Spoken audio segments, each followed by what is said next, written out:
Hello everyone, দেখতে পারতেছেন সিরাজগঞ্জ জেলায় শাহজাদপুর উপজেলায় হাটপাসলি গ্রামে যমুনা নদীর কাজ শুরু হয়েছে। এটি হাটপাসিল থেকে ইনায়তপুর বেড়িবাঁধ পর্যন্ত 6.5 কিলোমিটার যমুনা রাস্তার কাজ শুরু হয়েছে।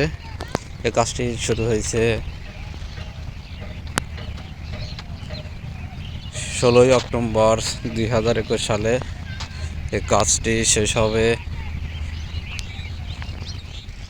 30 জুন 2025 সালে। ইনশাল্লাহ দেখতে পারতেছেন মোটামুটি অনেক কাজটাই গেছে।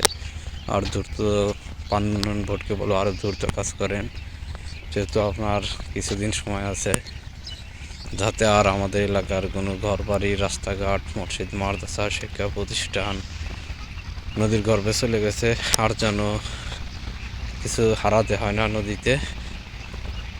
দেখতে পারতেছেন আমার সামনে বস্তাগুলো ভরাট করা হচ্ছে এবং বস্তাগুলো সেলাই করা হচ্ছে।